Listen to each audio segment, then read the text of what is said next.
A Twitter fight between Chief Twit Elon Musk and Representative Alexandria Ocasio-Cortez illustrates how maybe billionaires with thin skins buying out social media companies for massively inflated prices might have been a bad idea. Just saying. Instead of, I should say it started after Elon Musk announced a change to the verification little check mark. Okay? And instead of being free, which it has been traditionally, to prevent randos from pretending to be important people, Musk wants to, well, he wanted to charge people $20 a month to prevent impersonation. He soon backpedaled after Stephen King rocked his shit and started talking about, how about 8 months? I'm sorry, $8 a month. $8 a month. That's it. But it was already free. It was already free. Look, the whole purpose of verification is, again, being able to prove you are who you say you are, so you can't be impersonated by someone who's out there to spread disinformation using your name. Not only that, but of course, look, when you're an important figure and you get verified, you invite a lot of trolling, attacks, bots, etc. And so you do get some filters, right? And that prevents you from seeing some of the hate and abuse from random people, trolls, and bots. That's nice for keeping, your, sanity. Let's just say that. All right. On Wednesday night, AOC responded to Musk, not, specifically, but she said this. LMAO at a billionaire earnestly trying to sell people on the idea that free speech is actually an $8 a month subscription plan. So now she says that because Elon Musk, supposedly a free speech warrior. Free speech, free speech. I care so much about free speech.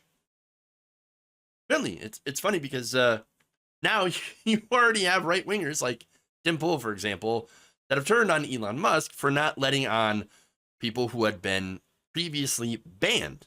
In fact, he's going to wait to reinstate accounts for a little while. He's going to create a board that's going to look and see, maybe do some revisions to their policy of banning accounts because advertisers are understandably spooked. They don't want to be on a platform that is overrun with Nazis. And guess what? Since Musk took over, the increase of people basically hurling racial slurs on the platform increased by 500%.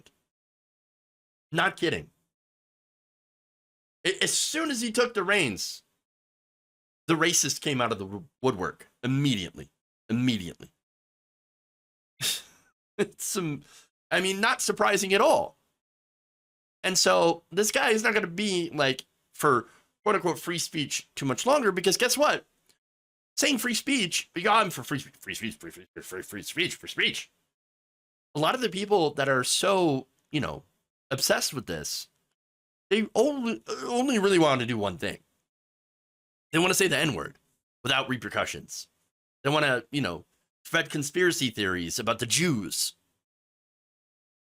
and not get in trouble for it, not get kicked off the platform. So that's what it is. That's the reality of the situation. Now, Musk replied, though, by saying, your feedback is appreciated. Now pay $8. Another different tweet, not directed at AOC, tweeted this. Oh, look at that. It's the soy jack. Yes, I too remember when Starbucks used to give out free lattes, but now I have to buy them. Damn it. It's exactly 100% equivalent. It is the same exact situation, except that it's not. Dumb. Did I keep going off about how Elon Musk is a fucking moron. And every single day, look, afterwards I'm like, I don't know, maybe I was a little, I can't be that stupid. I mean, yes, he's stupid, but is he that stupid? And every day he keeps proving to me that yes, he is indeed that dumb, that fucking stupid. I mean, Jesus Christ. Now, following that exchange, AOC says that she was having some issues with her Twitter account. She said, my Twitter notifications and mentions conveniently aren't working tonight. So I was informed via text that I seem to have gotten under a certain billionaire's skin. Just a reminder that money will never buy your way out of insecurity, folks. Now, look, do I know that for certain Elon Musk messed with her account? No, I don't know that. Is it possible? Unfortunately, yes. That's kind of the problem with billionaires. And look, social media, what I've talked about a long time, right? These social media companies having so much power over other people. Now, what we have is a situation where you have a very thin-skinned billionaire that has too much power. Huge problem. And now, look, he could use that power for good. Sure. And I wouldn't have a problem with that. For example, he could use this power to support privacy rights. Wouldn't that be something? In fact, look, Fight for the Future, who is actually an organization that cares about privacy. Well, they found an old tweet of his from April, where he actually did think, he actually did somewhat support privacy. Take a look at that. Twitter DMs should have end-to-end encryption like Signal, so no one can spy on or hack your messages. That's a great idea. You could do stuff like that. Do stuff like that. Great. Fight for the Future says, hey, Elon Musk, just checking in on this. Will you reaffirm that you plan to make Twitter DMs end-to-end encrypted? Can you please give a timeline for how soon this will happen? It's one of the most important things Twitter could do to protect human rights and free expression. Great. Where's the response? None so far. None. And look, in case you're not concerned about end-to-end encryption or you're curious about why it would be necessary, understand this, that these big platforms right now can access your messages. There have been stories of, for example, Facebook, that does not have end-to-end encryption, sharing private messages with police. You also have, again, issues with possibly being hacked and getting your messages leaked that way. Or Twitter or Facebook employees can just pop into your messages and read them. Huh? Not a good thing. Or, in this case, do you think the CEO isn't interested? Look, Elon Musk, it's no secret.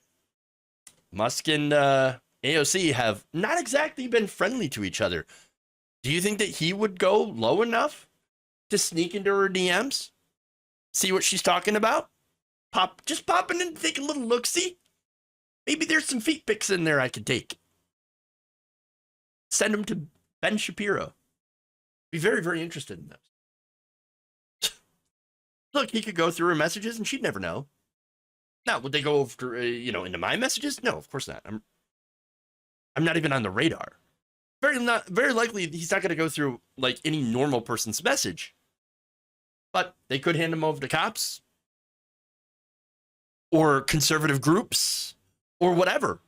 Or what they do now already, hand over your private information to giant corporations so they can continue to monetize you. We don't know. That's the problem with all of this. Again, can we really trust that they're not doing these things? Handing over messages, or Elon Musk going through specifically AOC's, private messages. Nothing prevented the former CEO or their owners from doing it either. Which is why we should have always had this end-to-end encryption available on all of these different platforms. And there are some platforms that already have it. WhatsApp and Signal, they're encrypted by default. So it's not impossible for these companies to do it. They just have to. Will Musk do it? I don't know. I mean, maybe he's done having his fun with his $44 billion midlife crisis buy. Most people will buy like a motorcycle or something. He bought Twitter at a massively inflated price. Jesus Christ. But look, what is sure is that I doubt he's going to do anything unless there is a massive backlash.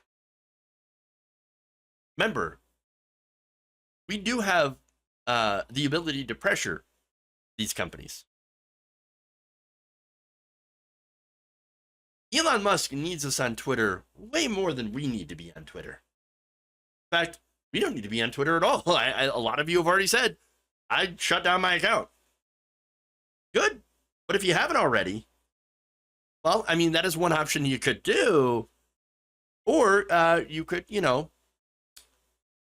sign some petitions. I'll have one in the link of this video where, you could pressure him and other social media companies to maybe at the very least, adopt some end-to-end encryption privacy in your messages so that Elon Musk can't read them.